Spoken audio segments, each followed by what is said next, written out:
Good evening, good evening, good evening, everybody. Welcome to a wonderful Friday here in Breton. It's nice for a winter in west of Edmonton here in Alberta. But here's the big show, okay? I've been waiting for this one for a little while. A couple weeks ago or so, I started to poke around the Khalistan movement subject matter. And holy smokes, did my eyes open up very quickly when I got invited to sit down and have a spaces and a conversation with a person by the name of Jadveet Singh, goes by Jazz the Journal or journalist or something like that.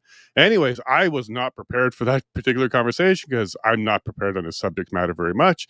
Being a normal Canadian who kind of had my head down for basically my entire life until the last few years, I wasn't really aware of all the details of what was going on. But recently, I started seeing these flags going up and down Highway 2 here in Alberta. We've seen some news reports about stuff out in Brampton where there's a little bit of violence. And then I started to see a lot more information coming out of Vancouver and BC area about this Khalistan group. So I started to ask questions and look into it. And very quickly, I was getting information like, oh boy, these are bad dudes. They're connected to the Air India 182 bombing, which we'll get into. And I started to wonder, what's going on? Why are they here in Canada? And as I started to dig into this is where I started to get a lot of resistance and people reaching out to have a conversation. So I did that. And this is where I started to learn. It's still a very active organization. There's some history back to India, which we're going to get into, but they're doing a lot of work here in Canada, trying to raise awareness, funds, maybe even recruit. So we're going to get into the details of this because I don't know enough to make a decision on what's going on here, other than when I just broached the subject, holy smokes, did the world respond. So what happened was after I went on this spaces, a lot of people came out and said, hey, you should talk to this person, reach out to this person. You have to speak to this one. So that's what I did. I reached out. Terry Walensky, who's a former CBC journalist, a retired CBC senior correspondent. And he's also the author of Blood for Blood, 50 Years of the Global Khalistan Project. His name came up many, many times as somebody to speak to. So I reached out. He said, yes, he's on the show today. Puneet Sahani. He's also a U.S.-based scholar specializing in Sikh history and a vocal critic of the Khalistan ideology. Holy, I had no idea how popular this guy is online because just announcing it, I got hundreds and hundreds of messages for and against his appearance. I do want to kind of make a little disclaimer here. Just because I have somebody on a show doesn't mean I immediately adopt their entire ideology, their history, and their future. I'm here to have conversations. This is what the show's all about, is talking to people. And I'm really curious on what the Sikh history was. How did it get to this point? How we've seen it in the streets of Canada. So this is a really, really excellent guest to have on. And then Sanjay Lazar. He is a survivor of the Air India 182 bombing because he actually lost some family in that one. He became an aviator and a lawyer. He's in India, based in India. And he also wrote the book On Angel's Wings, Beyond the Bombing of Air India 182. And what he's going to do here is explain to us from his side, as he's been going through the decades since the bombing, what has he discovered? What are the courts revealing? And now he's become a lawyer and he's an aviation expert. So he gives an excellent view as an expert on what's going on here. So between the three of these gentlemen who came highly recommended, I really expect you, Canadians, to learn a little bit more about what's behind this movement, why are they here in Canada, what's some of the history, and what are some of the concerns. So without further ado, let me go ahead and bring in Terry. Good evening, Terry. Good evening. And how are you today? I'm doing okay. And you're located in Ontario? Yeah, I'm in Ottawa. Ottawa, wonderful. Do you do still some work, or do you still do your work out there, or just fully retired now? I'm retired now, but not very retired. How's that? I hear that a lot, especially people that are in the truth. I keep busy. Yes, very good. Thank you very much for joining us tonight. Puneet, how are you? Janavarti, thank you. Thank you for inviting me. Happy to be here. Very happy to have you here. And you caused me hours of time going through messages and all this kind of stuff because I'm very active on X. Well, thank you very much for getting some attention. And yeah, we'll get into the details about how is it that you get so much attention online and social media. And then Sanjay, good morning, because you're on the 8th of February now. So good morning to you. You're over in India. Good morning, good evening to everybody.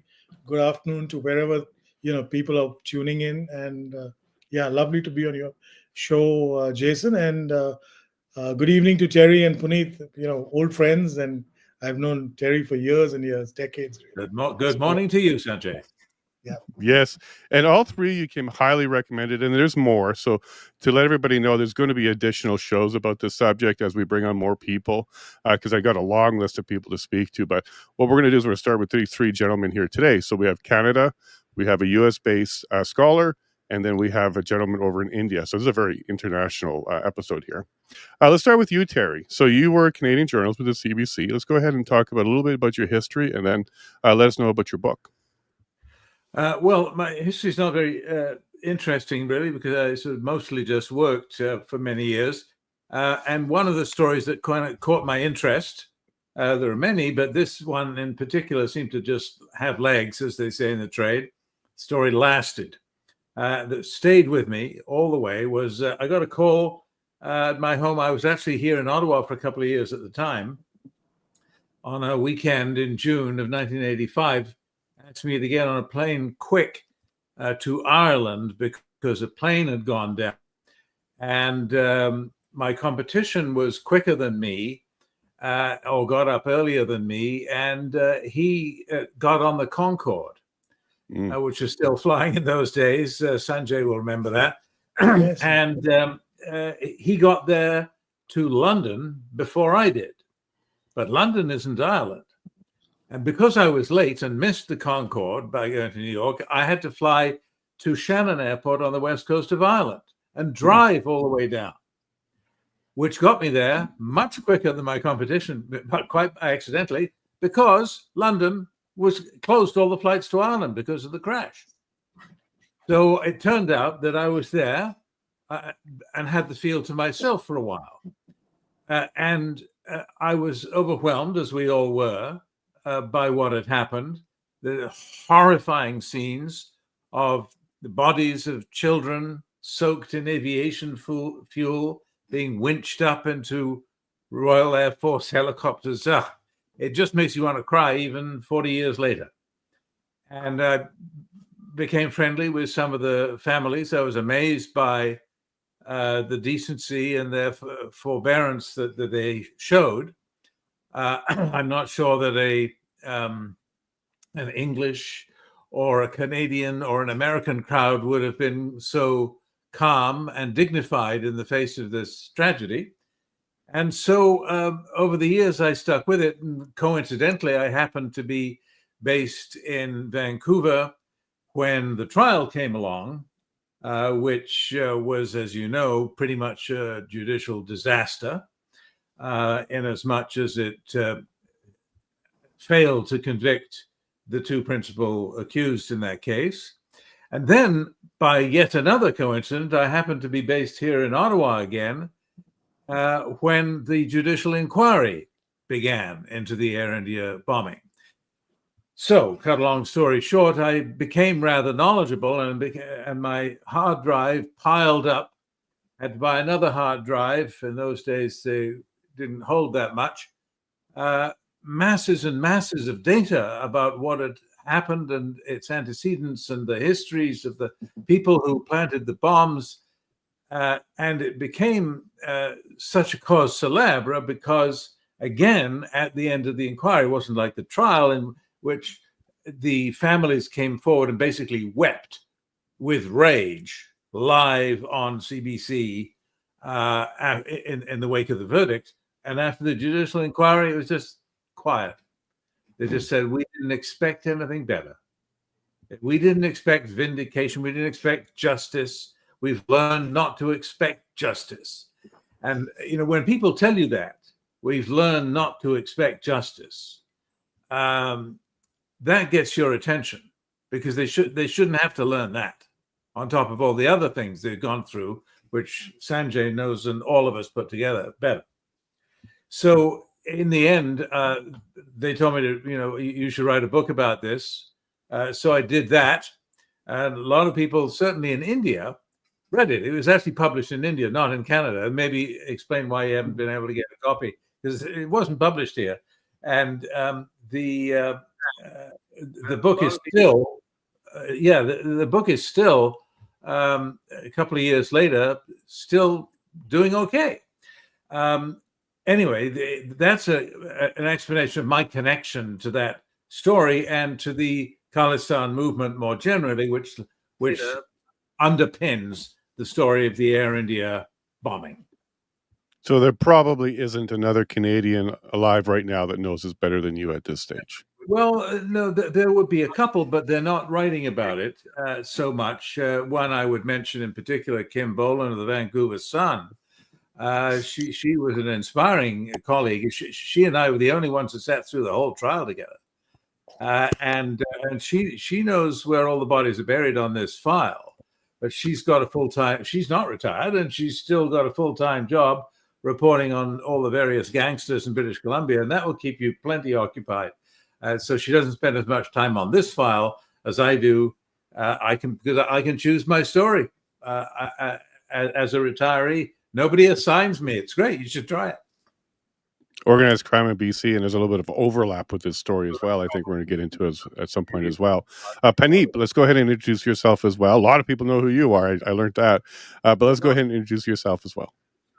So, hi, Jason. Yeah, Hello. Back to the Vancouver Sun.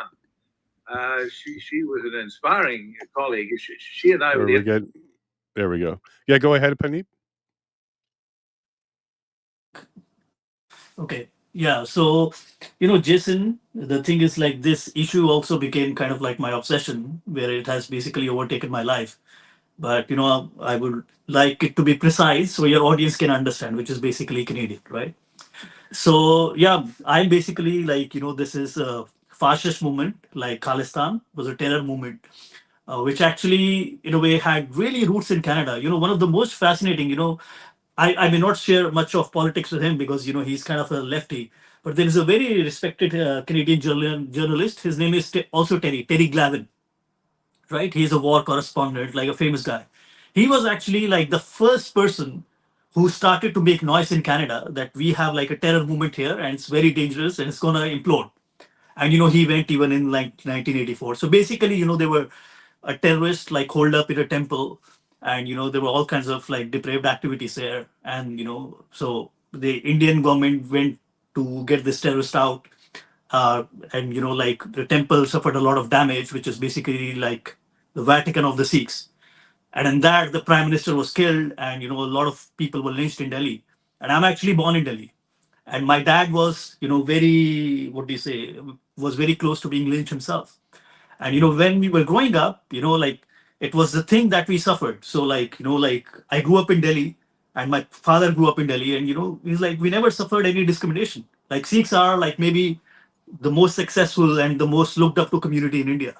So why did this come up? As a curious kid, I would always ask, but my parents were like, they didn't have the words to explain it, and they would like, it was like a very bad dream, like what we suffered, and the terror movement, and like just forget about it. But I was a curious kid and precocious as well, so I started researching as much as my faculties, or at the time there was no Google, would allow. And then, when I saw basically in 2020, there was like a supposed farmers protest, which was basically, the kind of slogans and the activities. In my hand, like really there was an alarm, because this was exactly what started in 1982, like, and that culminated in the disaster of 84. And I saw like the same terrorists and posters like that. So I started speaking out, and, you have to pay a huge price for it. That's why not many people speak it. And I was like, okay, like I know more than all these idiots, but where this is coming from? And then I started researching, and I'm on the East Coast, so you have a library here called like like well, what's it? Okay, I'm sorry. There's like a huge library here where basically can bring you all the manuscripts or whatever that you want, like the rarest ones. So I started studying like where this radicalism came in the Sikh community and what are the roots of it, and that basically became its own story.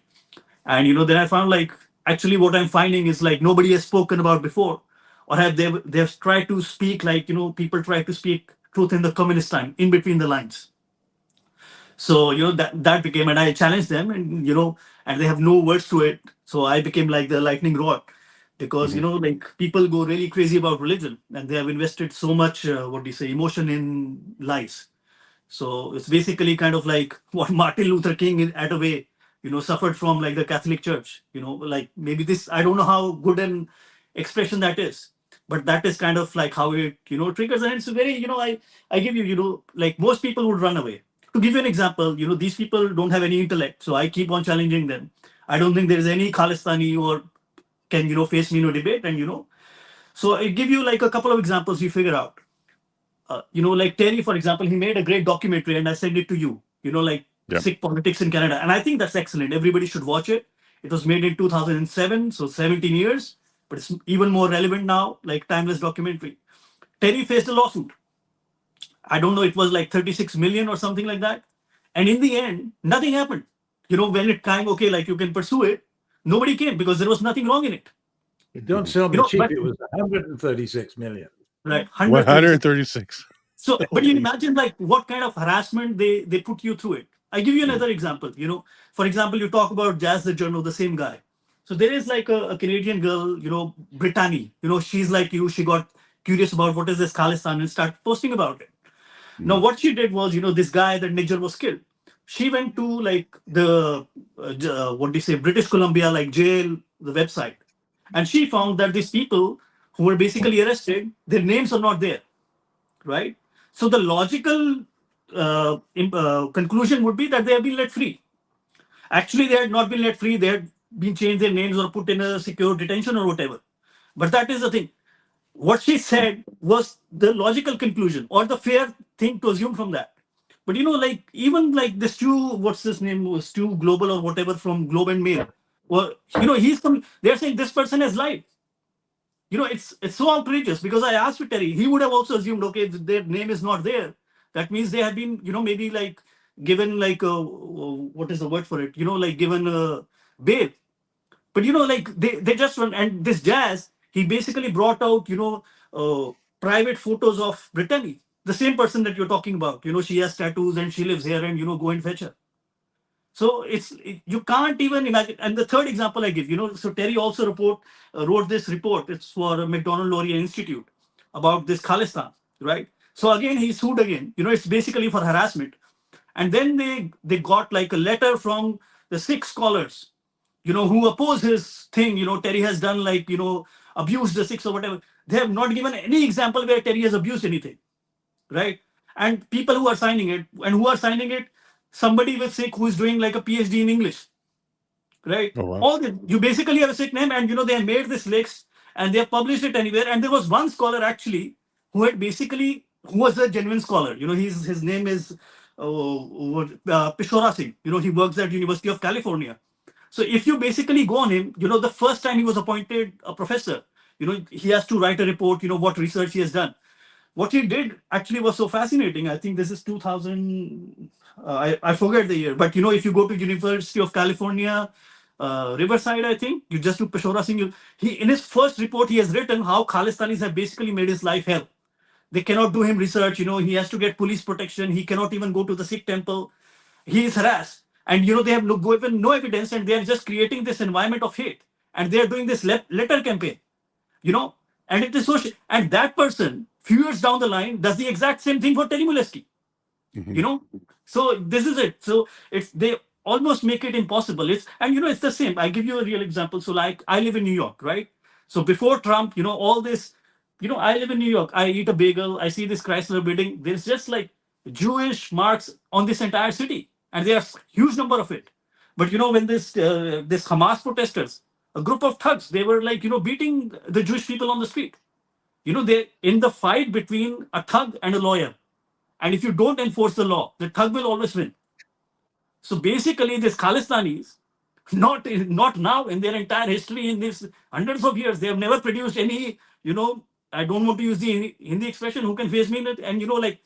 You can't know about like the Sikh scholarship or the debates or the issues I brought out or exposed, and like all these things. But this is the harassment that you have to face, and this and they are so perturbed by me. It's not just like some trolls in Canada, who know nothing. The Pope of the Sikh religion, like we have a Jathedar in Amritsar. There is a video of him, like of 1 minute. I can send it to you, and there is with subtitles. He basically stands and says there is one guy on social media, and he posts everything, and the entire community runs after him. And who the hell he is? So basically, this one person has, basically because I'm talking facts and arguing from first principles and giving the evidence, it has basically rattled the Pope of the Sikh Church. Oh wow. And I can confirm that as a journalist, I was under a lot as soon as I started talking about this as well. I know Britannia, the BC lady as well. She reached out, and it's vile. I'm getting some vile stuff. They're digging up stuff about other people that's not me and trying to claim it's me to make it harmful for me. And I've definitely received a lot of threats already just by talking about this. I don't even have an opinion yet. I'm just working that out right now, but I absolutely confirm that it's vile. Just to touch on the subject. Sanjay, thank you very much for joining us. You want to go ahead and introduce yourself as well and let us know about your book?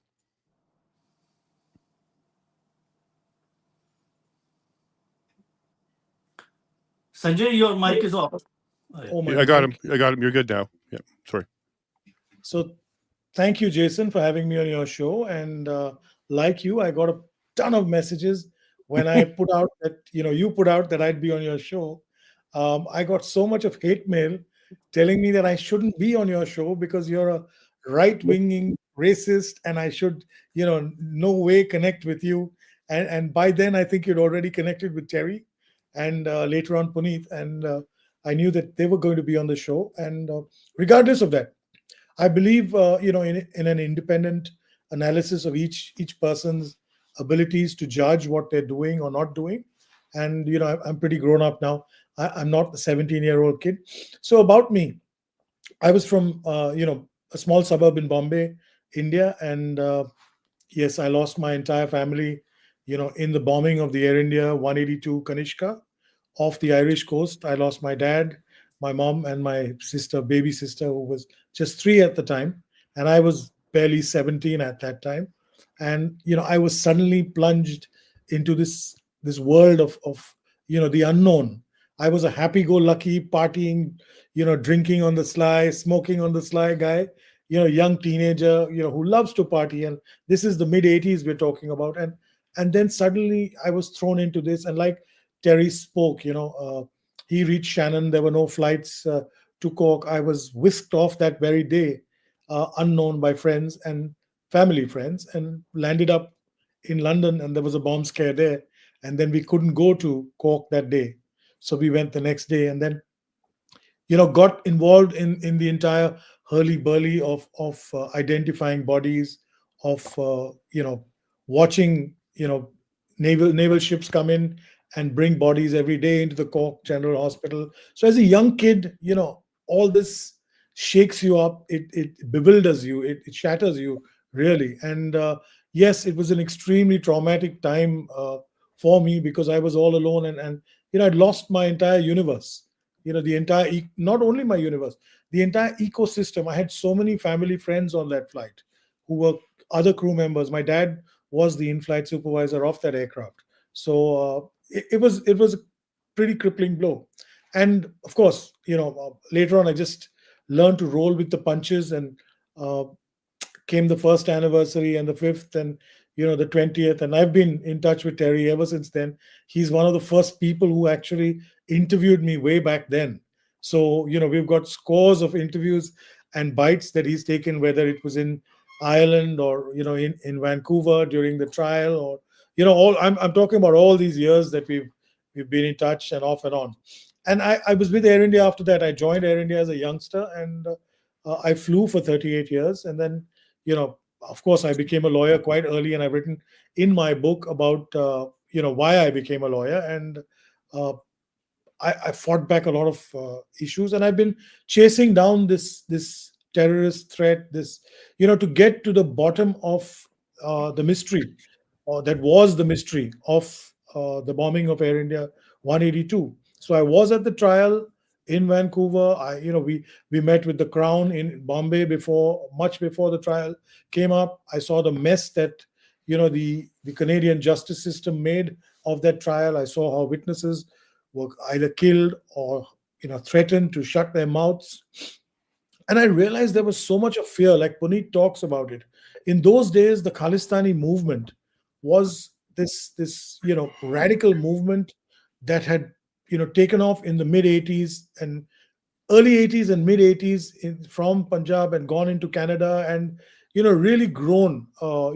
And of course, we all know the Sikhs are a wonderful, enterprising people who've been really successful in India and across the world. But the Khalistani section of, a group of them who were radical right wingers had plotted and planned this and carried it out. And then I started digging into it after the John Major inquiry came. I stood for separate standing in the inquiry. So when you look at the inquiry report, you'll find, even as young as I was then, I had made an application that I'd like to make my own presentation before the Justice John Major's inquiry, and I did. And I had a separate lawyer. I got the crew of the Air India flight to also do that. Went on further. We got answers, but not all, and we didn't get confessions that I'd expected we'd have. And we reached this stage when I realized, I think a couple of years ago, I went to Cork, as I go every year, for the memorial, and I got this overwhelming feeling that I had not done justice to my family, and I got this, and all the other 329 or 328 others who had perished in the tragedy, counting the two into Narita. And I started digging out, and I reached out to Terry and some other friends, to Kim Bolan as well. And you'd see a lot of these reporters, like whether it's Terry or whether it's Kim Bolan, there are a couple of others, became close friends over the years, because there was this bond of tragedy, plus there was the connect that they got so deeply involved with the case. And I started writing about the entire bombing conspiracy. And my first book is beyond the bombing of Air India 182, On Angel's Wings. It's become a trilogy now, because this second book that will launch this summer on the 40th anniversary will be based on the actual entire incident. The first one was a very personal journey, and it covers part of the trial, part of the inquiry, the bombing, and how I reacted to it, and my life thereafter. Yes, and it's been an I'd say a revelation for me, because I realized that, barring Terry and Kim and the late Salim Jiva, maybe one odd other book, there was no books written on a subject that was at the time the largest terrorist action in the entire world. Forget Canada, forget North America. It was, it's the largest terrorist bombing on earth, even today. Okay, I mean, if I say 9/11 happened some years later, but even 9/11 wasn't bombs. They were, terrorist aircraft banging into, of course, bringing down the World Trade Center, and that was horrible. But this was one of the most important incidents that was silenced across the world. And then what I saw in the last 5 years, I've realized that this radical movement has now given birth to a political movement within Canada, and they, actually occupy the upper echelons of all the three major political parties across Canada. And the entire narrative started getting rewritten.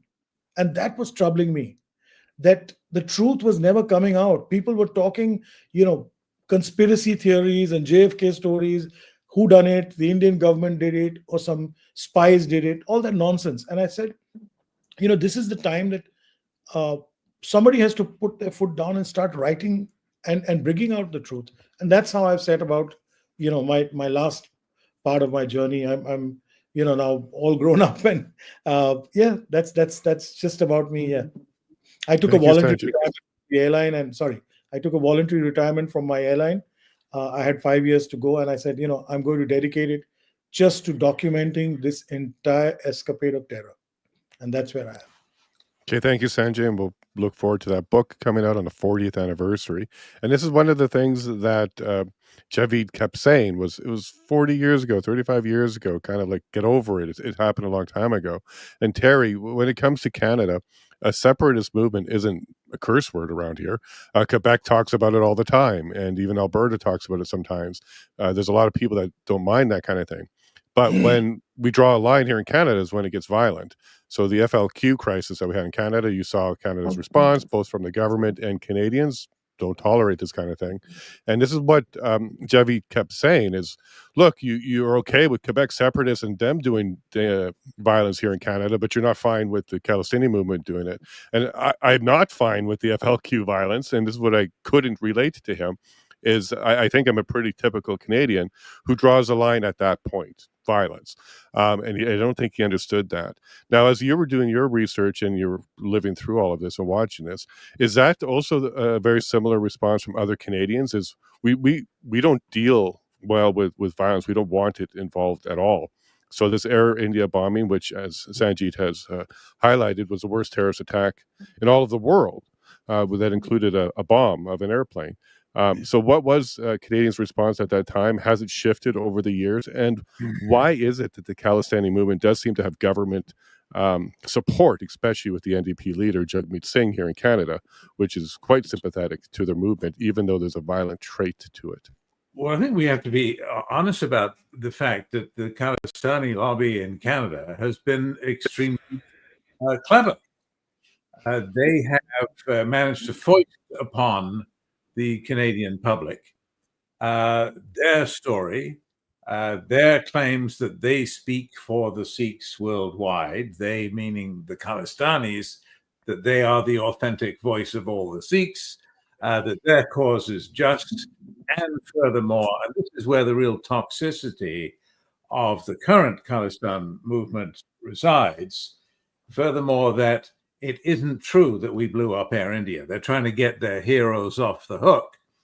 Their heroes being those who took 331 completely innocent lives of people who had absolutely nothing to do with their mad scheme to have a breakaway state called Khalistan for the Sikhs in Punjab and elsewhere, a growing map of their imaginary new state.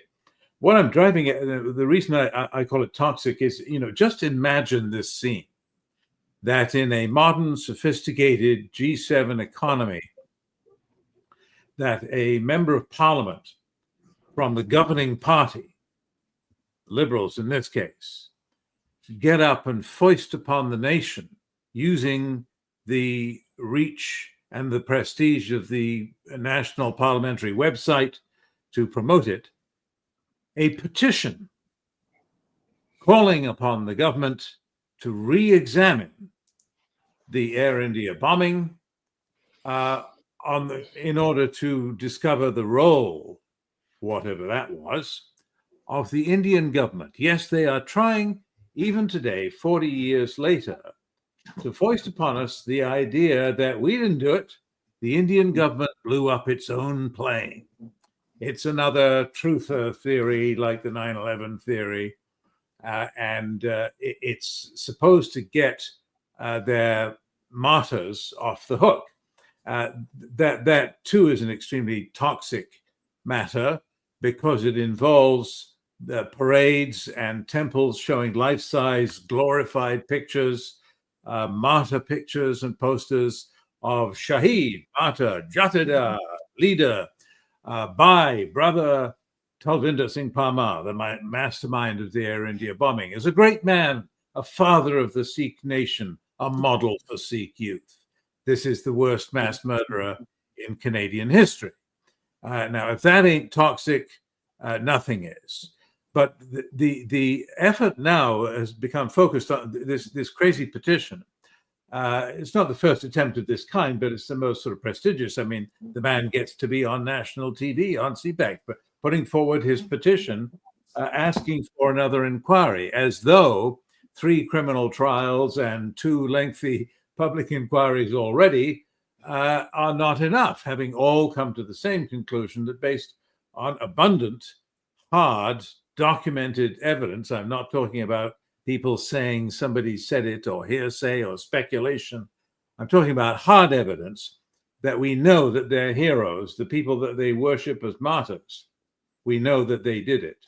And they're trying to deny that. They're trying to bank on the fact that people are forgetful and that the Canadian public, who you asked about, have forgotten, don't really care, we're indifferent. There was a lot of that. That's another story. Talk about that if you like. But my point to your question is that this is where the rubber hits the road, is that this movement is trying to convince Canada of lies. They're trying to pretend that their lies are true. And it's not the only lie. They lie, for example, about being the voice of the Sikhs. There's nobody who supports them where most of the Sikhs in the world live, in Punjab. 90%, or was it 95? I forget now, in a huge poll done by a very reputable research organization called Pew Research that interviewed the Sikhs living in Punjab, adult Sikhs living in Punjab. 95% of them said they were very proud to be Indian. They were proud of their country. They were loyal to their country. In fact, they said anyone who didn't respect India, the nation of India, couldn't be a real Sikh. So their whole identity is wound up with their support for the idea of an integral sovereign India. And they're saying no. And they have for 30 years said no to any idea of an independent state. And yet we are told by the small minority of Khalistanis that they are the authentic voice of the Sikhs. The other lie they want us to believe is that we should confuse these terms. And they've been quite successful at this too. I said they've been clever. They've been very successful in this too, confusing the two terms Sikh and Khalistani. So if you say, like I've had the misfortune to do on occasion, write a story or do a TV documentary criticizing or exposing violent acts by Khalistani extremists, they call you a racist and say you're anti-Sikh. It's an attack on Sikhs. Well, I didn't talk about Sikhs. This was a story about Khalistanis, a small group within the Sikh religion. I mean, it's like saying if I condemn drunk driving, would you say that I was biased against driving, against all drivers? No, just the drunks. It's a category error. Or if I condemn the Nazis, am I against white people? Am I biased as a race? I mean, it's utter nonsense. But they want to maintain and nurture this confusion that when you attack Khalistanis or object to their arguments, that you're anti-Sikh, even if you said nothing about Sikhs. And they will go after people ruthlessly. The latest example, I'll be brief. The last High Commissioner from India in Canada was a fellow named Ajay Bisaria, who on the anniversary, I guess it was the 37th or the 38th anniversary of the Air India bombing, put out a routine statement, as Indian High Commissioners do, saying that this terrible incident showed the terrible harm that Khalistani extremism could do, something like that. Never mentioned Sikhs, never used the word Sikh. And he was viciously condemned by the leader and spokesman of Sikhs for Justice, which is organizing the referendum campaign on Sikh independence. He managed to get a Twitter account up and running for a couple of days and called on Justin Trudeau to expel High Commissioner Bisaria from Canada on the grounds that he had uttered hate speech against Canadian Sikhs by simply condemning the bombing and without mentioning Sikhs at all. So it's very important to them that we confuse these terms, and it's equally important, in my view, that we make sure we don't confuse them. Just one more example. Recently, only last week or a couple of weeks ago, we saw the report of Madam Justice Ogg, the commissioner who investigated foreign interference in Canadian elections. And it was quite an important report. And she made a note at one point that the Indian agents of the Indian government, that is, operating in Canada, their main target was the roughly 800,000 Sikhs living in Canada, the largest diaspora of Sikhs anywhere in the world. And she was a little sloppy in writing that, because the Indian agents in Canada don't have any interest in the vast majority of Sikhs who don't support Khalistan, who are not campaigning for an independent state, meaning to break up India. So she should have said Khalistanis, not Sikhs. But that's an example of how people just casually confuse them as though all Sikhs are Khalistanis. That's what they want you to think.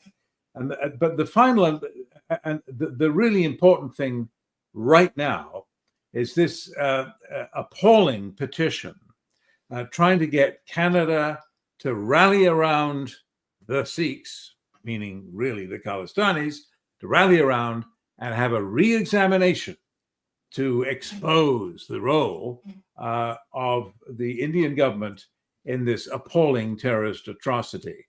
And I won't go into it now. You don't have time, or if you do, I'm happy to try to give shorter answers. But there is abundant, rock solid, documentary, corroborated evidence, all tested in public, in trials, tested in cross-examination, to prove that Air India was indeed blown up by Khalistani lunatics who are now worshipped as heroes by Khalistanis in Canada, who also managed to obtain, as Sanjay has pointed out a moment ago, a high degree of influence in the political parties, to include cabinet ministers. And I'm not limiting this to the Liberals, but the Liberals, the Conservatives, the NDP certainly, for the reasons that Sanjay mentioned, have all been captured to some extent by this mythology about how the Sikhs are so persecuted. They're undergoing an ongoing genocide in India at the hands of the Indian government. You'd think the Sikhs would have noticed if that was true, but of course it isn't. It's absolute nonsense, but they rely on us to swallow all of this absurd propaganda. And a final note on the petition, after 4 months of national publicity and effort to try to get people to support this ridiculous petition, and using the parliamentary website, as I said, to proselytize, managed to get something like 4,300 votes. And at the last minute, they thought, well, that's kind of pathetic. That's pathetic. I mean, people get more than that in a local election, never mind the whole country is supposed to be voting on this, and you come up with 4,000 votes. So he quickly doubled it and claimed that he had got 5,000 extra signatures, not online, but offline. Somewhere we have it on paper. Even if that were valid, even if that were authenticated, that would still mean, and even if all of them were Sikhs, that would still mean that 1% of Canada's Sikhs supported this crazy petition. But they still want us to believe lies, and they will keep trying. And that's why I get exercised about it. And I was about to point out that math, but then you did at the end, because I think it was a very good validation that this isn't a Sikh movement. This is a subgroup. And that's exactly what happened to me, Terry. As soon as I started saying Khalistani, people kept saying, why are you against the Sikhs? In fact, that's exactly what Jazz did on the spaces I was on. He started off by framing the introduction of me as a bigot, and then he talked about how I was against Sikhs.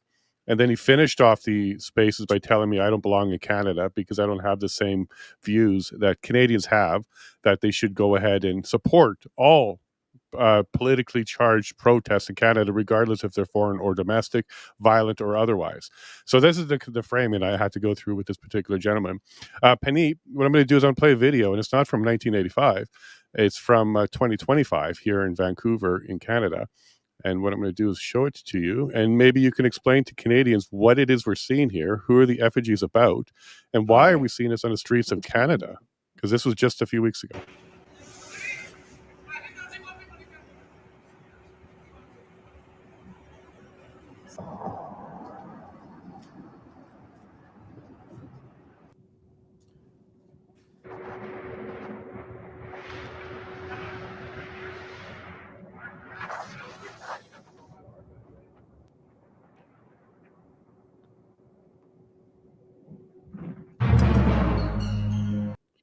Now, not a tremendous amount of support. You don't see a lot of people there, but you did see an effigy. You saw some guns. You saw a couple gentlemen on the left. You saw a woman on the right. What is it that they're showing here? And why are we seeing this in Canada?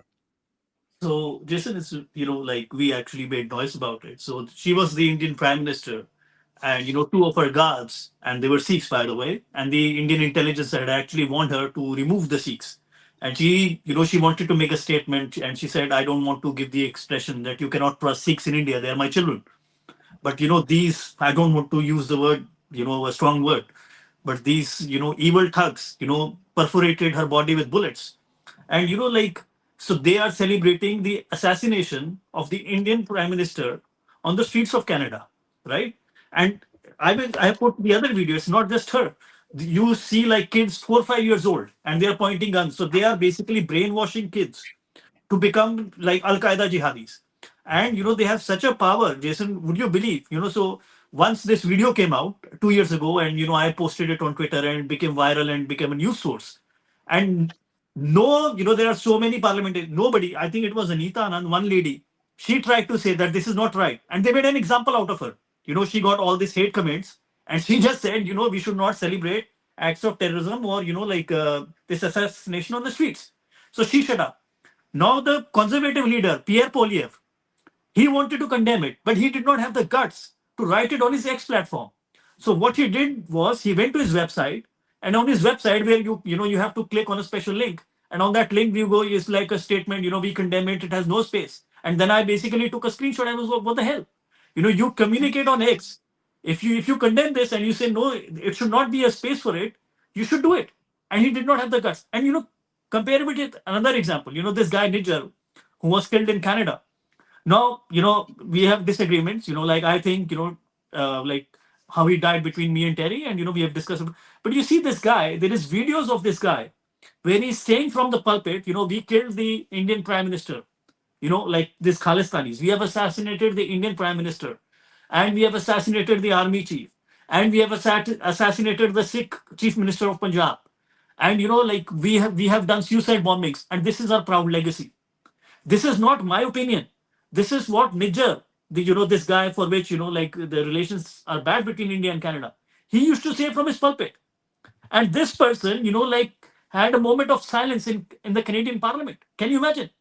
This person is saying that doing suicide bombings is the proud legacy of our movement. And that person is given like a moment of silence. And Jason, again, small things that are not said, because there is so much to say. Like when he was saying, Sanjay, that this air bombing was the biggest act of terrorism. So you just imagine, Canada is a very quiet country of polite people, right? So such a big incident happened. What do you think would be going out to in the minds of these people? Usually, if there are some criminals, it would be like, we should lie low for a while, right? We should not do more things. But these guys are so depraved, have so much evil and hatred in their hearts. What they were doing? They were trying to plan hijack more hijackers, more planes, and do the more bombings. And this is not what Puneet Sahani is saying. If you go through, this is part of the court record actually. Yeah. Sorry, continue about that. Continue. Yeah. So this is part of the court record, and the US at that time, FBI used to be a very professional organization, so they gave the intelligence, and this was on the wiretaps that the Canadian Khalistanis and the same guys who basically did the Air India bombing, the very same guys were trying to hijack more planes, and they were making plans how we should blast the Indian Parliament, and everything there was on wiretaps. And the Canadian justice system is such a joke that they said, okay, they took out a technicality. Who was the person who gave the information that these people should be on wiretaps? And the Americans, and they said, we cannot give this information because that person will be killed. If we tell where, so it was not whether these wiretaps are real or not, whether these people who are trying to blow up more planes or the Indian Parliament or not. It was like, okay, if you cannot provide the name of the person based on whose intelligence that we have started wiretapping this terrorist, all this evidence you throw in the garbage and these people walk free. So this is Canada. And you see, you are just like separated by oceans, and people are polite. But what you are doing, and you should be ashamed of yourself, you are basically a Pakistan of the West. You abet and you export terrorism to the world. Thank you very much for that breakdown. And I was playing a couple of videos while you were talking, because what you said was even their children are involved, and that's exactly what we saw there. And Mocha Berzin, he's been covering this quite a bit over the last couple of years. He's received lots of threats. He also warned me to be very careful because, again, journalists are targeted if you start talking about this. And what he was telling me was they asked him to come and film it. They were showing him this. They were very, very proud that the children were involved in understanding, I guess, the history and the martyrism of what they were doing there. And that's disturbing to me. Sanjay, when you're seeing this, people kind of celebrating the martyring, and this is the same organization who took your family away from you, what does this say to you about what Canada's doing here? Are we harboring? Are we giving safe passage? Like, what's going on from your perspective? Well, Jason, Canada is a beautiful country. I love Canadians. I've loved the country for decades now. I've got plenty of family, who've been living in Canada for over 50 years now. My cousins are there. I mean, going back 1970. So that's long time. But yes, I've noticed that Canada has now become, the last refuge of these radical right wing, secessionists, Khalistanis, as Terry rightly pointed out. They're not Sikhs per se. They're a branch of whom want to create their own state.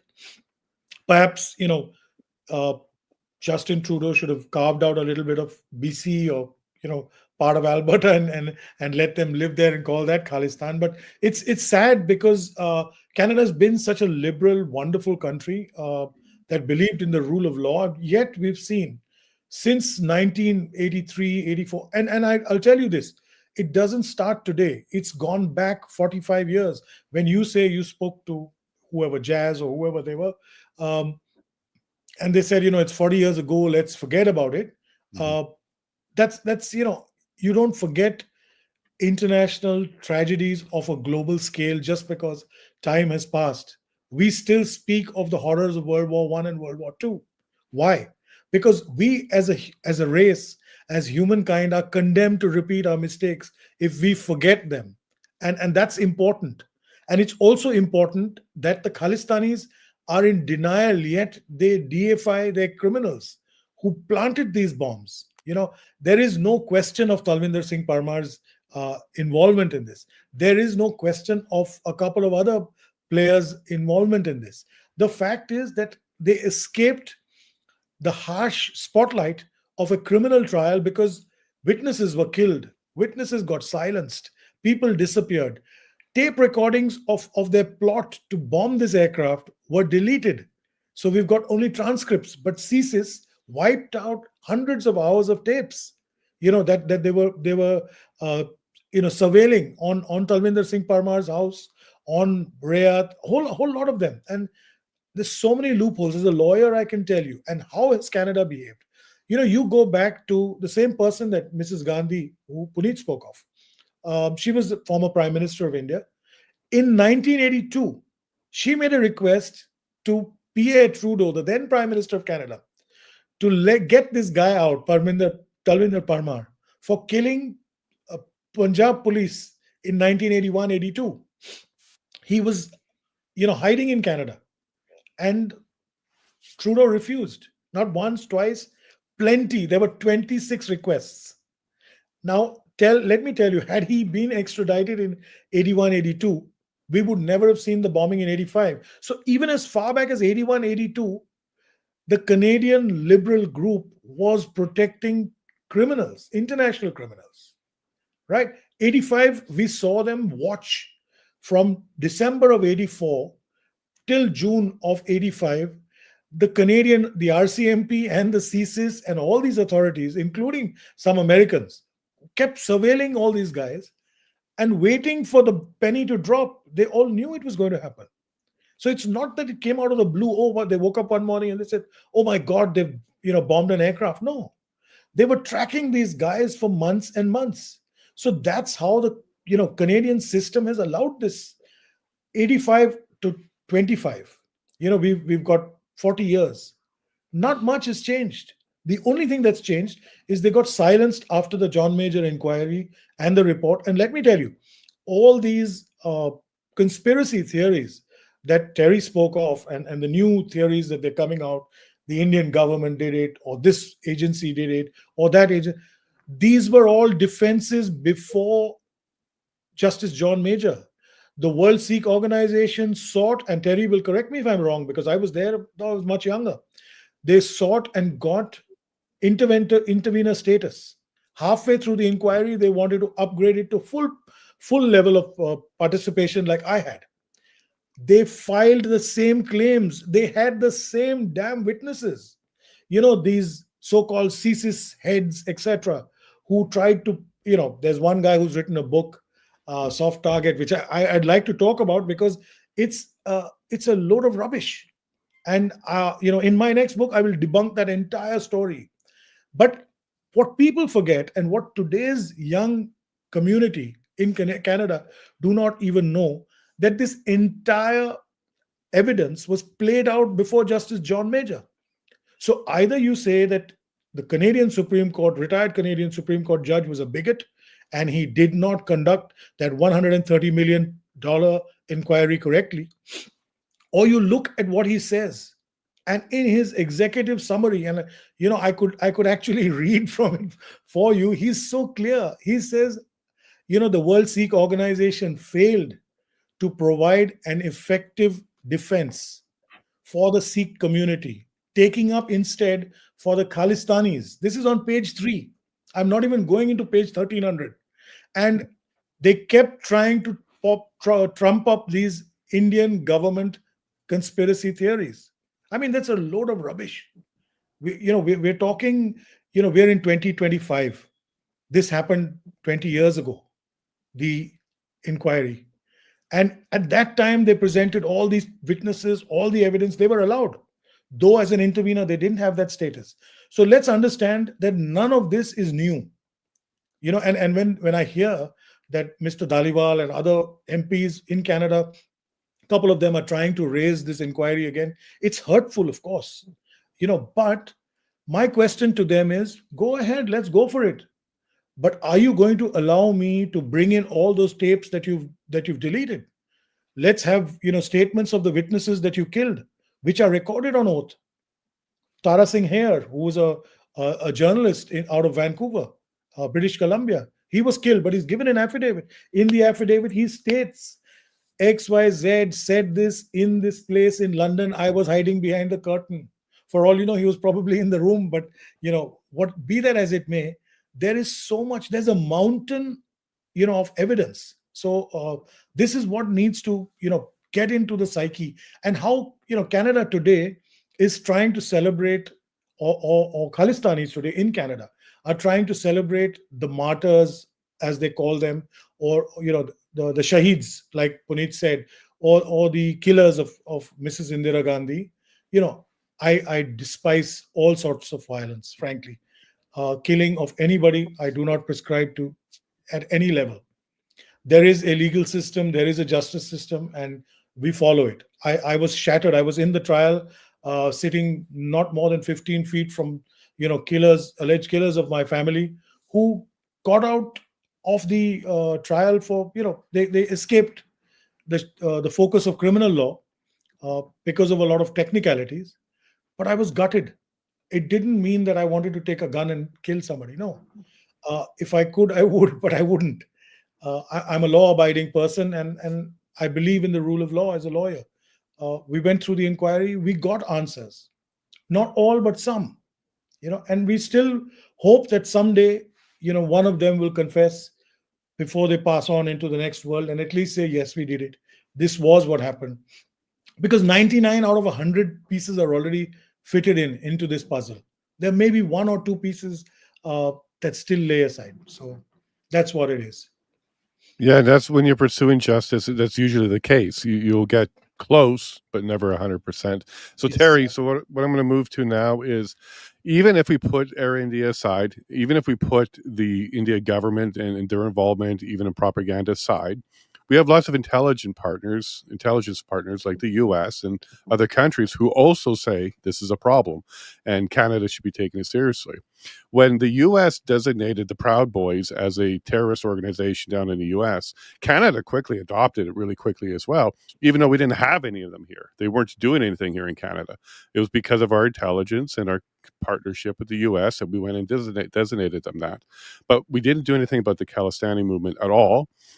But now that Trump was pushing the tariffs recently because we have to take care of our border security, Canada has now said, well, when it comes to drugs cartels, we're now going to designate them as terrorists.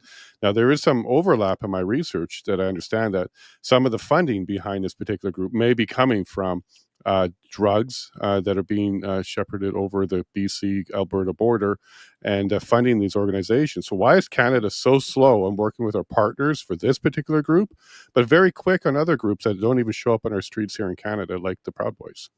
It's a curious thing, isn't it, that it took 18 years, I think, before Canada classified the Baba Khalsa as a terrorist organization, when it was known on day one that the Baba Khalsa was Talvinder Singh Parmar's gang of Air India.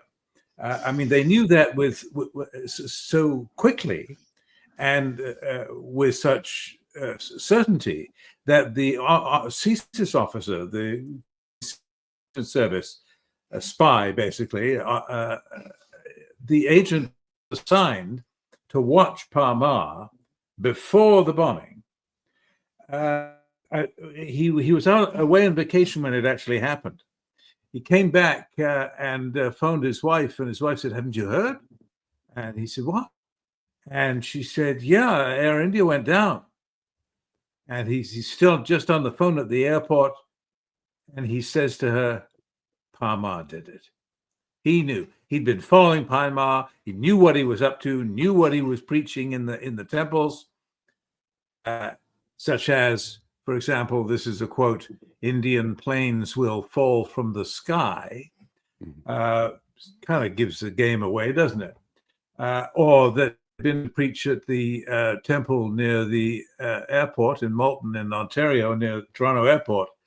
And the people in attendance remembered that they were warned not to fly on Air India as it would be unsafe to do so. And that was, 10 days or 2 weeks before the bombing. So this was all plotted in plain sight. Why exactly was Canada so slow to do something about it? Well, the conventional excuses first are that CSIS was in its infancy. There had been, won't go into the details, but there had been a great big scandal involving what was then previously the RCMP security service, which did both security intelligence and the regular policing. And they had gone a bit naughty. They burned down a barn. They were breaking the law. So it was decided after a great big royal commission that there would be a new separate service, nothing to do with the RCMP. And then they proceeded to hire a bunch of policemen to be secret agents instead. So in the very first days, this arose, this threat that was communicated to them, not by their own intelligence, but actually by Indian intelligence, revealing, for example, the presence of people like Parmar, who already had a rap sheet. He already had a record for murdering policemen and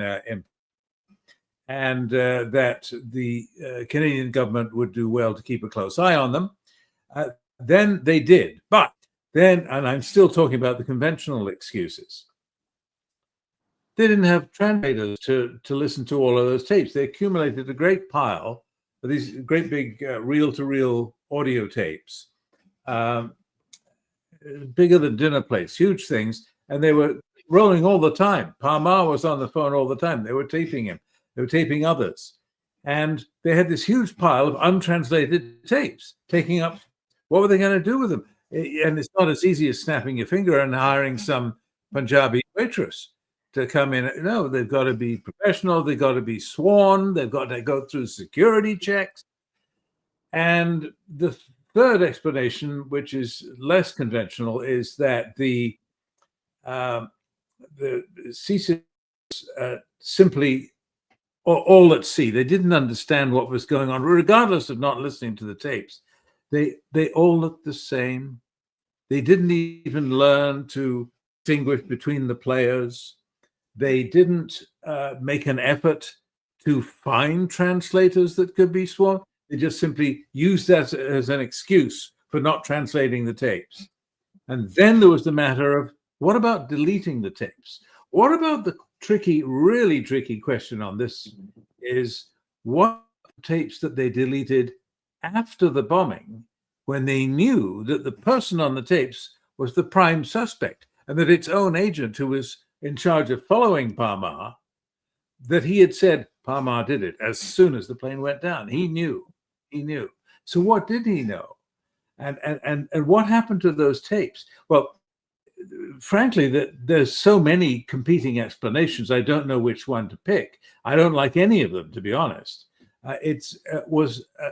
Much of this really is as simple as blind, stupid incompetence, and also division of responsibility among many police forces. That CSIS, the new agency, was having a turf war with the RCMP, its old parent.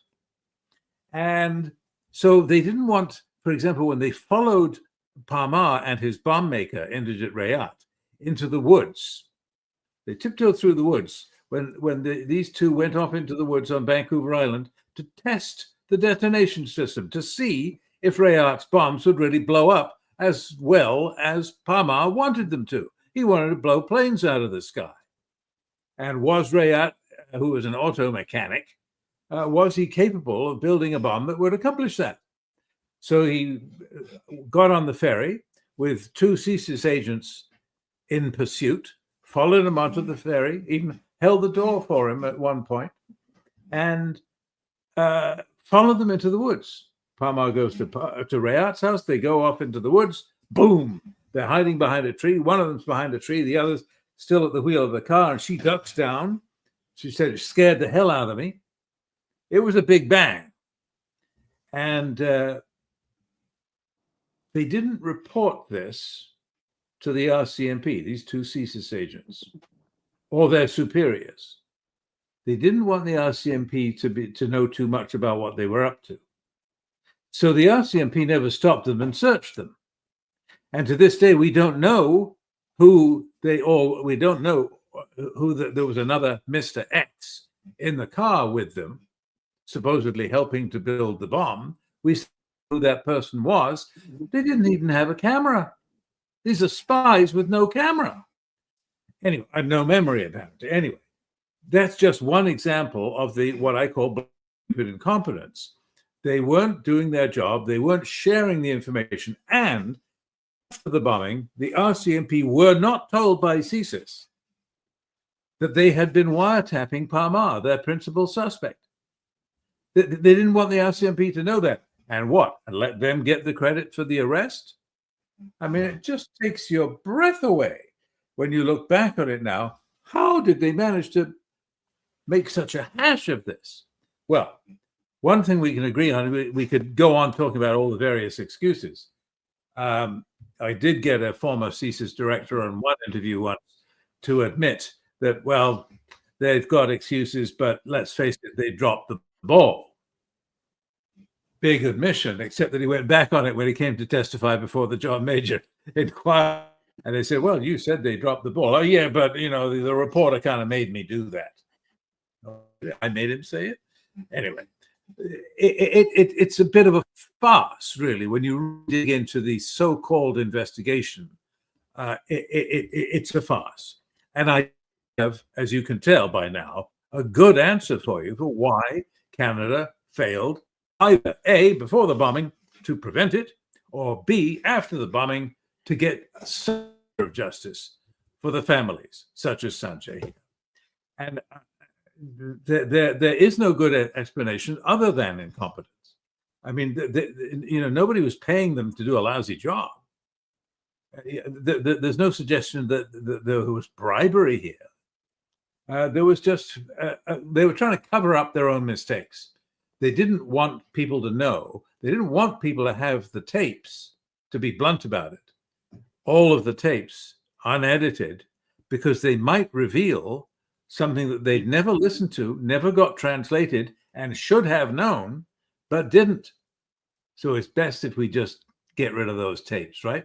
Then nobody will know if there's something that's going to make us look really bad. So I could go on forever about this particular depressing aspect of what is already a depressing story.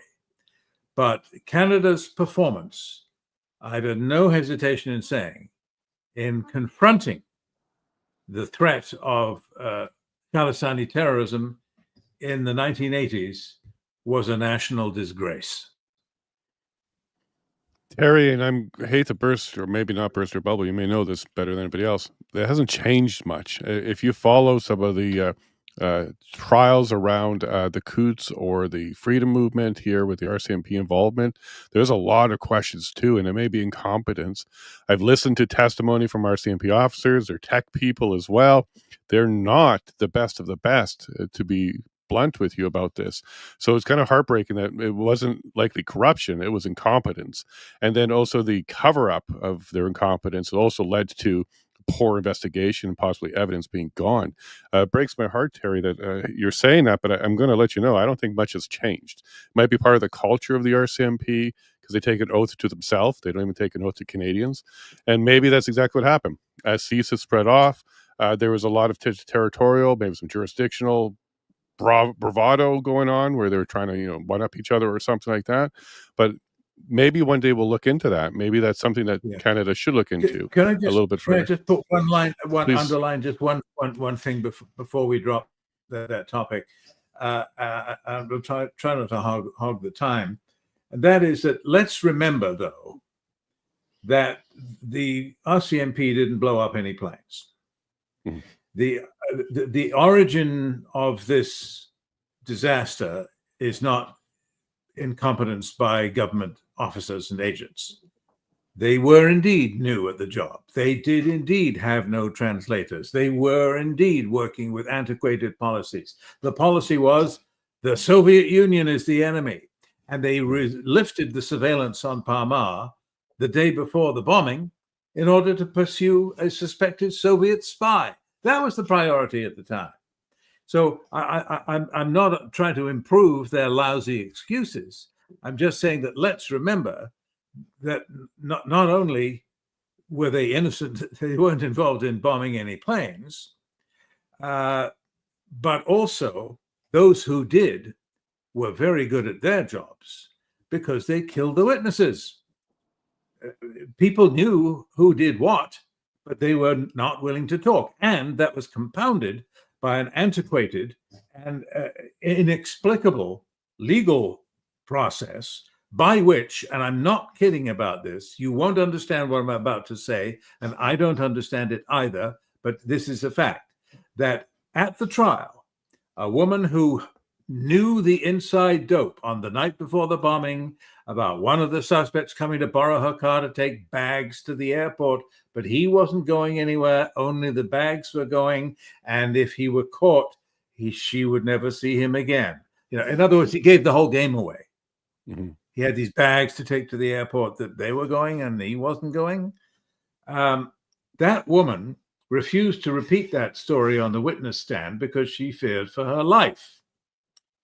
But she had already told it repeatedly over the years to both CSIS and the RCMP and signed statements, plural, testifying to that. But that was not going to persuade the judge. The judge said that he understood that she was keeping her mouth shut when she took the witness stand because she feared for her life. She was afraid that she would be killed if she talked. But her refusal to say what she heard that night was an abuse of the rights of the suspect because he wouldn't be able to cross-examine her on the testimony which she did not give. Now, I told you wouldn't understand what I was about to say. And I think now I can see the expressions on your faces. What? Yes. The judge said in his verdict, and you can look it up, it's online, 2005, Supreme Court of British Columbia. And the judge says that this would be a violation of the suspect's rights to cross-examination. He couldn't cross-examine her because she didn't say it on the witness stand. Poor suspect. The poor abused guy, his rights were trampled upon.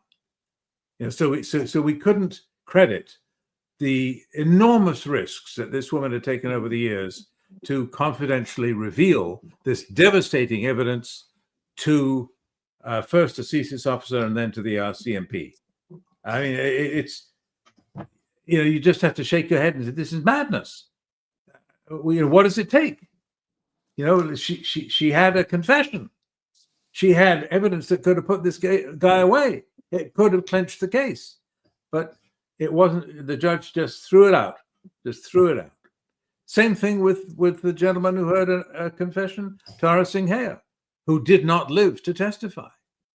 I mean, so you can go on about how incompetent the police and CSIS were, but let's remember that the bombers, they were both competent in that they managed to get rid of a lot of witnesses, but they were also extremely lucky in the legal system which they encountered once hauled before the judge. And it's unfair because what they should have done is protected that witness. And I saw how the RCMP protects witnesses, especially when they're RCMP undercover. They protect them just fine. And the court also provides accommodations to protect. So I'm very sad to hear that the court wasn't in a position, the Crown wasn't in a position, and we didn't protect that witness in order to get that testimony, vital testimony. Yeah, you put your finger on it. I mean, what do you do with a witness who is legitimately scared of she'll be killed if she testifies, and the reason is 6 feet under in the graveyard because another witness, he was killed when he talked. So she's right. She did the right thing. Wow, I'm shocked at how little Canadians know about this. This is not a topic we've been sharing a lot of, and it's not because of you, Terry. I'm sure that you did all you could. It just seems like mainstream and historically we haven't been talking about this at all. Puneet, can you kind of take me through a little bit of the origin of this? Where did the Khalistani movement come from? Like, how did it start, and then how did it morph into what it is today, if you don't mind? Yes, I would be very happy to do. But I was just listening to the other guests, and I would like to give some context to some of what they said, and that would be really pertinent to especially like the Canadian audience, right? So Terry was just talking about this accused, who threatened the witness, right? And the court said, his rights should be protected. By the way, this is the same accused, who on the inauguration of Air India, he basically went up on the stage and said, some people say Hindus are our brothers. We will not rest till we slaughter 50,000 Hindus. So this is the depravity and genocidal hate of this guy and Ajay Singh Bagri. And it's the same guy, I have put videos of him where basically, he goes to this, again, temples where this Nijjar was, where he says, long live Parmar. Parmar was his basically bomb, who basically the inquiry has found was basically the architect and the mastermind of the bombing. And you see, I repeated the word architect and the mastermind because, you see the Canadian politician, when they tweet about the anniversary of this bombing, so anybody can do it. Now we have Twitter. You don't have to go through the archives. I had to go through it, when I was a kid, to go through the archives to educate myself on the matter. Now everybody, writes on Twitter. So you just see like all these politicians, like last year, when the anniversary came, what did they write on Twitter? They are talking about, this bombing happened, like as if it's a national disaster, as it's like an earthquake, that we could not do anything. It's a tragedy, so many people died, and the inquiry says Babbar Khalsa did it. They don't say like the terrorist movement. And this Babbar Khalsa, I tell you, it's very interesting. Terry spoke at length about this inquiry that they are trying to, say like, oh, there was something afoul and let's do this inquiry. So the guy who is heading this, who put the thing is, the guy who put the petition, his name is Gurpreet Singh. And this Gurpreet Singh fellow is basically the husband of ex-NDP MLA, like recent NDP MLA. Her name is Rachna Singh, right? So this Gurpreet actually was in Punjab when this, Khalistan terrorism was going on. And his first book, now it's out of print, but I had to go through the entire archive to educate myself. So I had read this book. In 1995, when he wrote this book, he basically says that actually the police, far from doing some human rights violations, they have actually done like very humane way. And he goes to list, how they have done it. And he basically tells that this Babbar Khalsa, like this terror group who did this, the Indian head of this Babbar Khalsa, he had sex slaves. And the sex slaves he had, like, this ISIS, they were basically Sikh women. So he basically knew all these depraved acts and how they had done atrocities on people and how police had to make sacrifices, to do it. And he came here and he tried to speak something about it in the beginning years. And then Khalistani threatened him. And then he went, crying to Kim Bolan, please, what should I do? What should I do? Then, his wife had to run for MLA. And he knew if he had to survive and if his wife had to be an MLA, he had to collude with the Khalistanis. So he changed his tune. And now he says, India has done a lot of atrocities. when he wrote the book from the ground, it's a reportage, it's not opinion. He says police has acted very humanely. And then, Khalistanis were this, beasts who have done atrocities and rape on, Punjabi people. And now they say, like Nijjar was, like my inspiration and guide. So this is, the shamelessness and the duplicity. And, I tell you, like, how much influence they have. Okay, I answer this Khalistanis like I think they should be answered like Trump. I answer them in a language they understand. But, Terry is sitting in front of you. Terry is like, a typical Canadian and a gentleman. He never raises his voice. He's always polite. And if you're a Canadian, for 40 years, he worked for the CBC. In many ways, he was the face of the CBC, right? Now, when this Khalistani issue came up, of course, who is the best authority in Canada? Terry Milewski. But when Terry Milewski was invited to CBC, they canceled his invitation because the WSO, they basically put so much mail, he's a bigot, he hates it, and this woke run organization, they don't know what to do with. They're getting 100 emails. So they are canceling the person who is the biggest authority, who has been 40 years their employee. And Terry Milewski cannot go. And who goes? WSO. Now, WSO, if you read the inquiry of this commission on, they basically said that these people, they have lied and they have tried to mislead us. One of the findings of the John Major inquiry is how this WSO tried to put lies into the inquiry. Like they lied about, I forgot the name of the RCMP policeman, that he has said something when he had said nothing. He said, we have looked at the Indian hand and there was no Indian hand. But they completely reversed it. So, like they have completely, like Muslim Brotherhood, like infiltrated all aspects of it. And they are controlling the narrative. And if you are a gentleman or a decent person, you just have, nothing. And one more point, like I give you an example. I think this is from 2003, whether the Khalistanis or Sikh, how much they represent. So, like there is one temple in Surrey. It's like there are so many Sikh temples. There was one Sikh temple. And the Khalistanis, and it was controlled by the Khalistanis who were doing a lot of things. And, there was so much violence happening at that time that actually RCMP had to go with guard dogs into the Sikh temple, and the helicopter had to come, because there was violence happening. At the end of the day, people were alarmed, like, what the hell is happening in this temple? Because, this Khalistanis. So at that time, believe you me, for this temple, the Supreme Court of British Columbia got involved. And they said, we are going to ensure that there is an election in this Gurdwara. So we figure out, what the hell is happening. If it's just election, let's do it. So a temple in Canada, the Supreme Court is involved to do this election.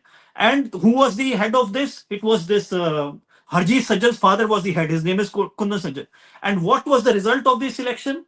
And Jason, you would not believe, like even now, I'm talking about after 20 years. If you see like a rally of conservative, how many people come? Maybe 300, 400.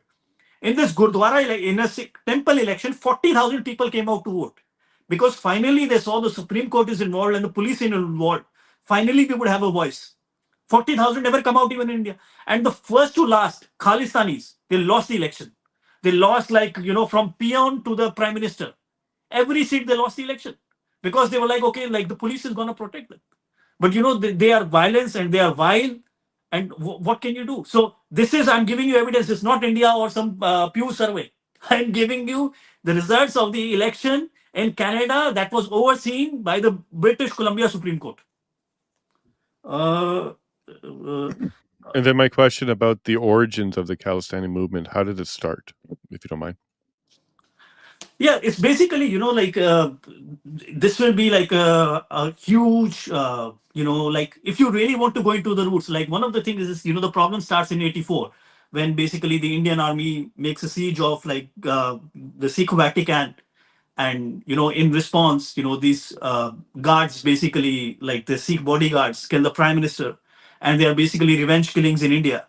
And they do it. So that's basically the usual narrative, the usual understanding. This was attack on the temple. But while I was doing my research, there was a guy, and sadly he died very young. And his book came out in 85. But most of the research, he had done it earlier. That book is called Sikh Separatism. It's by Rajiv Kapoor. And, if somebody wants to really read where this fanaticism and, like identitarian movement and violence comes, it was his PhD in Oxford University. And I think one of my biggest contributions is basically popularizing this book again after 40 years. That gives a very well, it's, Jason, I don't even know where to start, but I give you an example. So, for example, okay, I appreciate I'm in a Western civilization, right? So, like this is built on Judeo-Christian values, and I appreciate, and but it has also evolved. Like if you look at Europe, for example, what is the third biggest war that happened what is the biggest war apart from the two world wars? Do you know which is like the biggest war that happened in Europe? No, not off the top of my head, no. So it's basically the 30-year war, and it was basically a war between the Protestants and the Catholics, right? And that basically destroyed like more than 30% of Germany. So like this idea of religion, and the West had to evolve. Basically, everybody, that's secularism comes from there, freedom of religion. So it's a very bloody history of Protestant and Catholics, but we did not have this in India. You'd be surprised, like before the British come, we do not even have in any of our languages. We are one of the oldest civilizations, and we have hundreds of languages, and classical languages, and going back. There is not a single word in the Indian languages for the word believer. Meditate on that, because you are a Christian if you believe Jesus is the Son of God.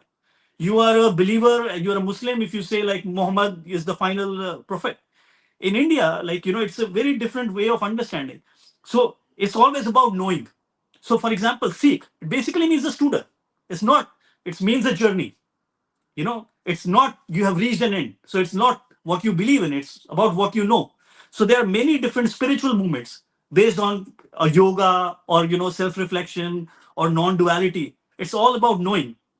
And when the British come, they start this, and they started reinterpreting like that. So the concept of when believer comes, then automatically there is a concept of disbeliever. When you have like a Muslim, you automatically have a concept of kafir. And another complication that happens with that is when the British colonize. So of course they take communities, and this they did all over. Even when they went to Africa, they will take usually like a minority. So these people, like they would never, they don't, become our enemies. So these people, and they will run it. These people never become too powerful. So for example, there are people called Parsis who are came from Iran. They are Zoroastrians, like fire worshippers. They became all the industrialists. Like the British incentivized them. They were a minority. They're never going to be threat to us. It was the same with the Sikhs. You'll be surprised. The Sikh entry into the army in this, I think, in the Second World War was 2.5 million, and that number, India doesn't have that many soldiers even now. Like India, like if you put we have one of the biggest armies, and if you put the Navy and you put the Air Force, I don't think we have that many numbers. So the British, and they recruited so many people, and they reinterpreted all this Sikh religion at the time. That's what I said, and they made it like kind of like an evangelical religion, which was against Hinduism, because they never want these people to be a threat to themselves. And like now they celebrate. You'll be surprised, they did not even take them to the Second World War. So they took them, for example, to colonize China. So it was like a huge Sikh army that they took in the Opium Wars. So Sikhs were basically wherever the colonial empire went, they were like, because India had a huge numbers as well, a huge population. So Gurkha was very fine soldiers. But the Sikhs were basically like the bulwark mercenaries that worked for the British Empire. And the British also, of course, wanted, like they didn't want the Sikhs to be fighting the British. So they reinterpreted entire their religion, and in a way that was anti the indigenous religion. So if you'll be surprised, like this that I talk about, like the Sikh church that is created by the British, it did not exist before that. All their like books they are referring to, or ideology, or what they are saying, they are using ideas that are completely foreign to Indian our understanding. And there was like this Muslim League that created Pakistan. So at that time, so they became competitively communal. So it's very, very complicated. But in simple words, the roots going competitive communalism, and like this identitarian religion, and understanding as like believers and disbelievers, and disbelievers deserve contempt. And like they're still, it's sad, but the British have left. I don't know if you've read, it's a very penetrating writer called Naipaul. He wrote about colonialism in a very illuminating way.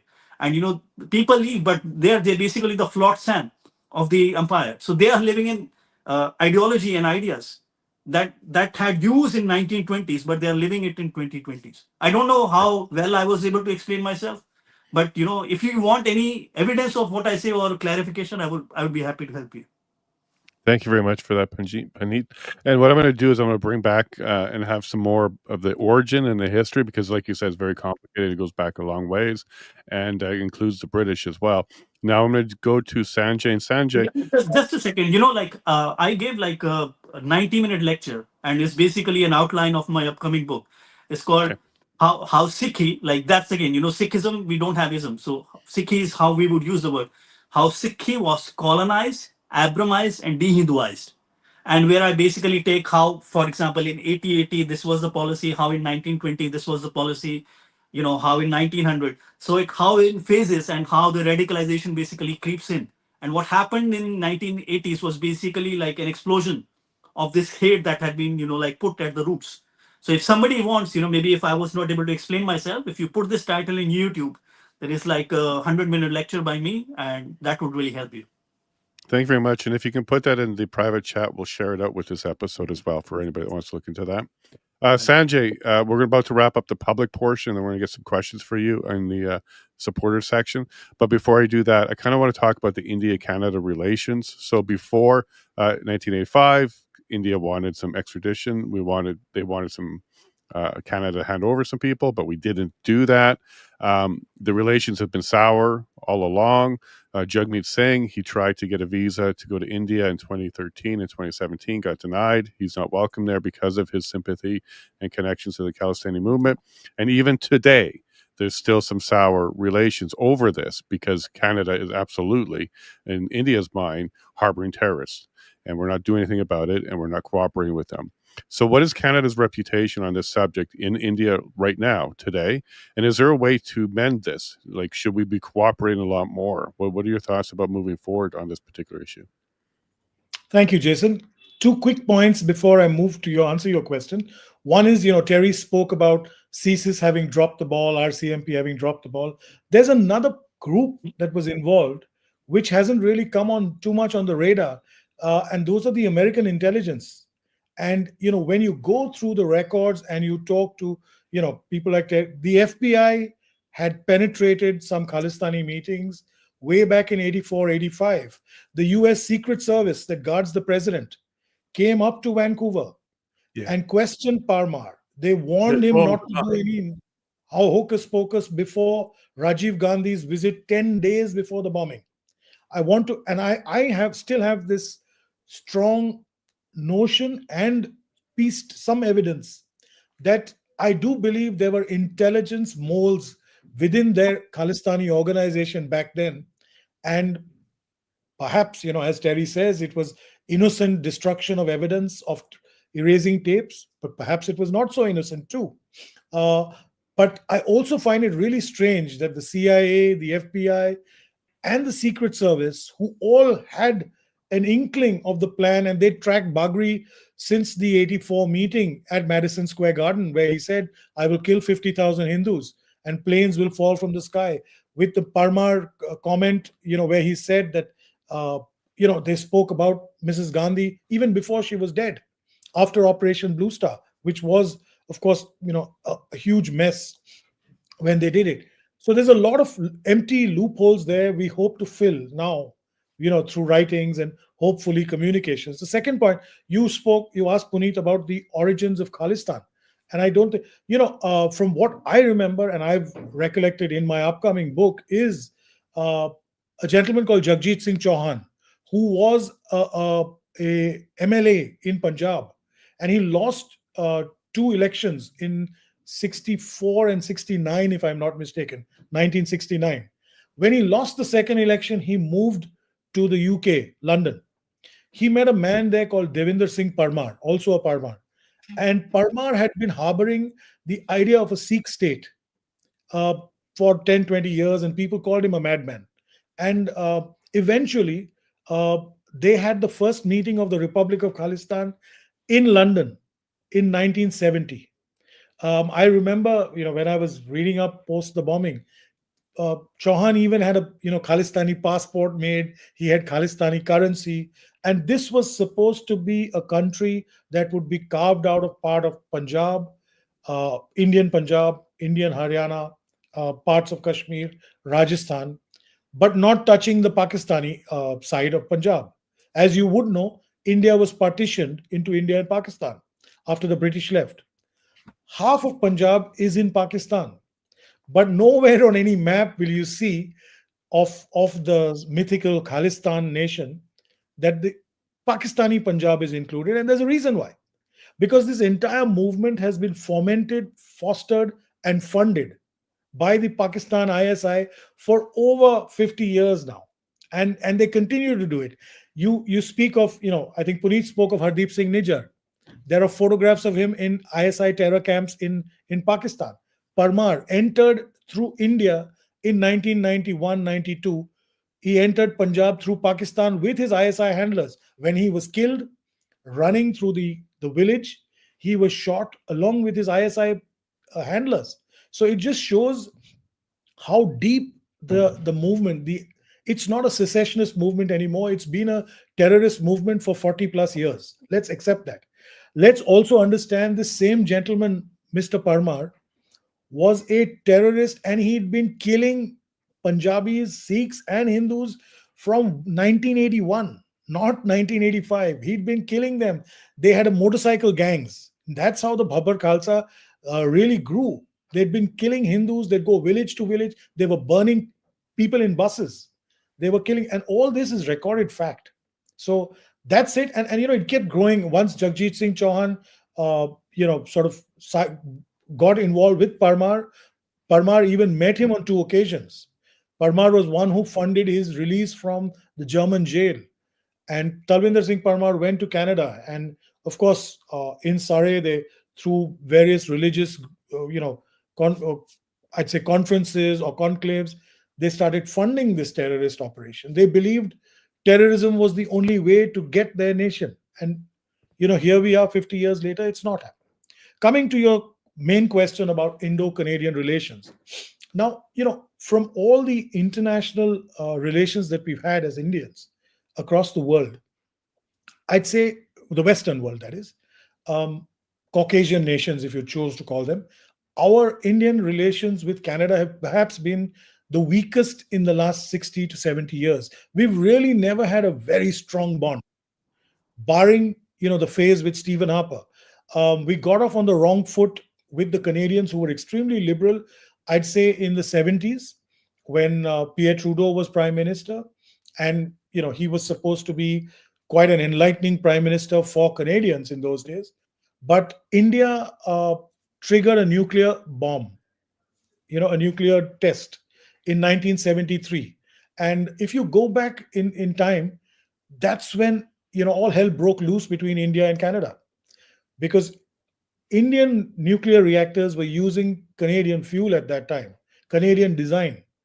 Once we tested a bomb in 1973, Mrs. Gandhi was the prime minister then, shit hit the fan, so to speak. I don't and Canada pulled out, and then India had to find a way, to develop its reactors, to fuel it. We went to the French, and we, continued. In 1980, 81, 82, after Parmar started killing people in India, he escaped. Now, Parmar was a Canadian from 1970. Remember that.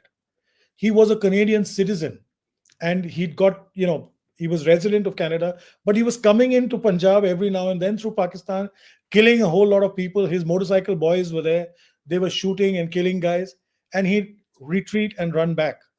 We asked for his extradition. So that's where the frosty relationship broke. And it has continued breaking. The 1985 bombing of the Air India Kanishka, Air India 182, was, the nadir of our relationships. We'd really reached rock bottom.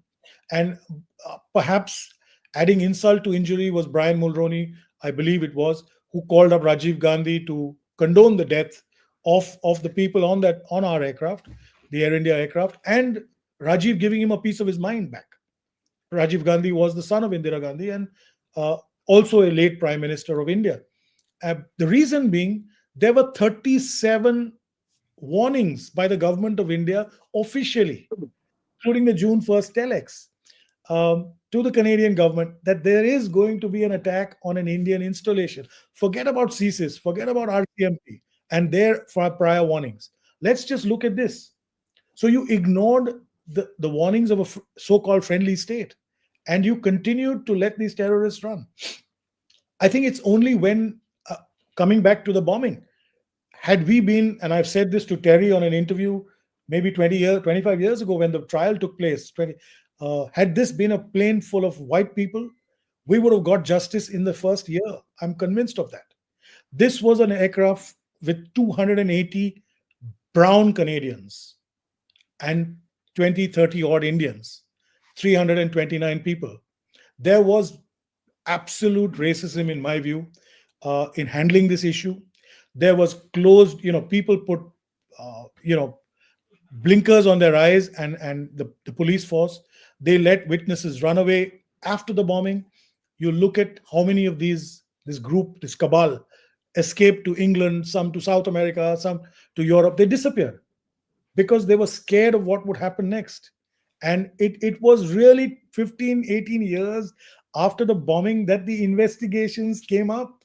I mean, why doesn't anybody ask questions about this? It's like, if I started investigating a World War I crime today, it's literally that. So it took the criminal investigation and the outrage of the failure in the trial for maybe Canada and India to get a little closer. It took a Stephen Harper. And there again, I remember Terry interviewing me at Ireland, if I'm not mistaken. Terry was that probably on the 20th anniversary. And yes. I remember Paul Martin was the prime minister then.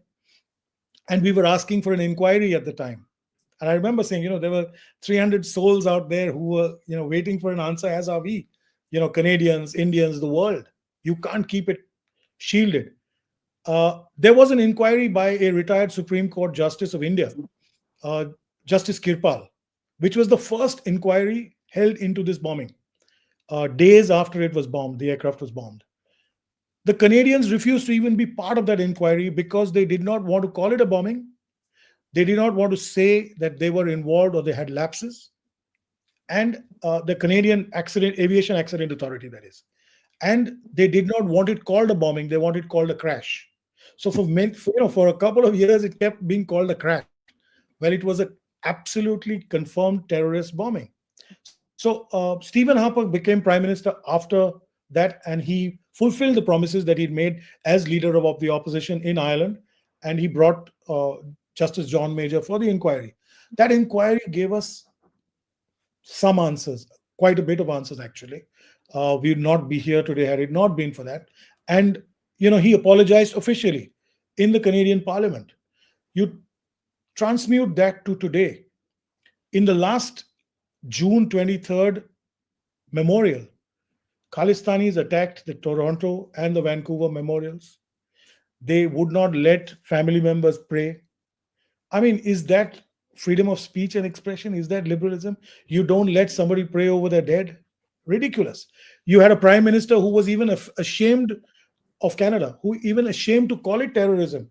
I compare his statement when he took the office with his statement last year, and you see the difference. Justin Trudeau, in a matter of 7-8 years, has stopped calling it a Khalistani terrorist attack to he's condemning all acts of violence. And he's literally said, we really don't know who's done it. Now, if the prime minister has swung so far right to these secessionists and changed the narrative himself, what do you expect the country to do? Today, India-Canada relations are perhaps the worst they've been in a century. I'd say more than a century. I go back to Komagata Maru, when, the ship of Sikhs came in, we're probably at that level. When the Sikh workers, traders, laborers, the first settlers in Canada had come in by ship to British Columbia, and they were sent, the ship was sent back and so many died. It's as bad as that. Because here you have a Canadian prime minister standing up in parliament, accusing a friendly nation of doing something without presenting the evidence. Well, Terry and I have a little difference over that. Terry will say that they presented the evidence privately to a group of people. Here we are waiting for, something. And he keeps breaking norms of diplomacy. I mean, you can see what he's done to your own country. I hope he, moves on quickly and get a new government sooner rather than later in Canada and try and rebuild it, because this is the time, this decade and this century, in my view, is India's. And I can see our economy is growing faster than most others. It's the largest middle-aged economy in the world. And, there's a lot of money and a lot of development to be done here in India, a lot of money to be earned by Canadian companies and Indo-Canadian trade, people-to-people relations. So much could have changed.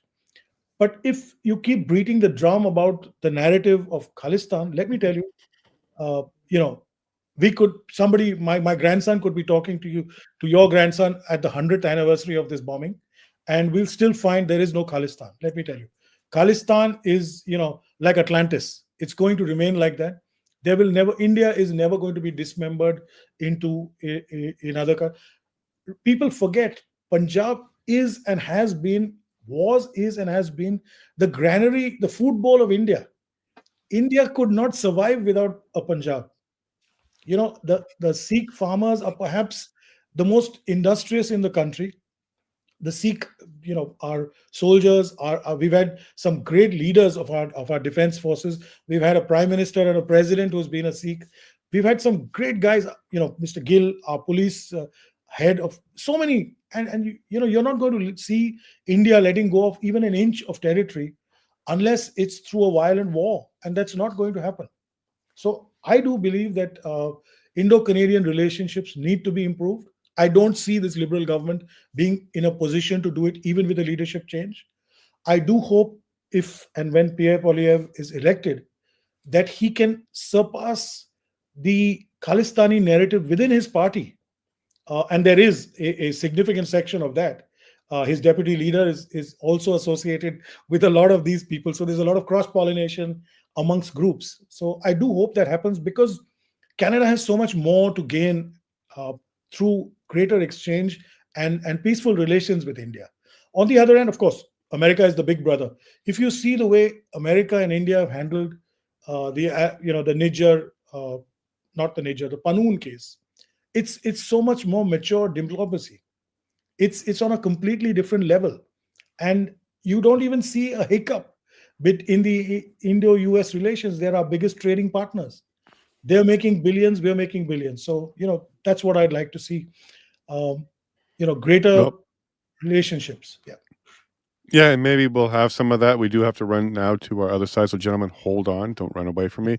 A couple questions for you on the other side.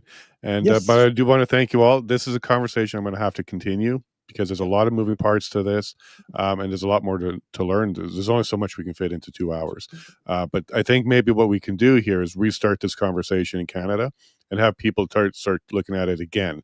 And maybe the next government, not the Carney one, but the Poilievre one, maybe they'll start looking at it again to improve those relationships, because we're going through some trade things with our big brother down south, and maybe now's the time to start shoring up additional relationships around the globe.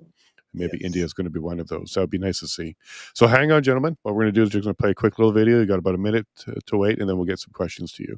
So public, share this out. If you want to know what's going on here in Canada, you saw some video out of Vancouver, and it's happening here. It's been happening here for 40 years. And as you heard these gentlemen explain to you, it's dangerous. There's a dangerous element to it. It got violent. They actually still used a martyr. They still have the effigy. They're still celebrating the murder of a prime minister. And we should be very concerned when this is happening in our streets in Canada. So public, make sure you share this out and you take care of yourself and your family. You shake the hand of a neighbor or a stranger. And why do I keep reminding you about this? It's because I love you all very much, and God bless.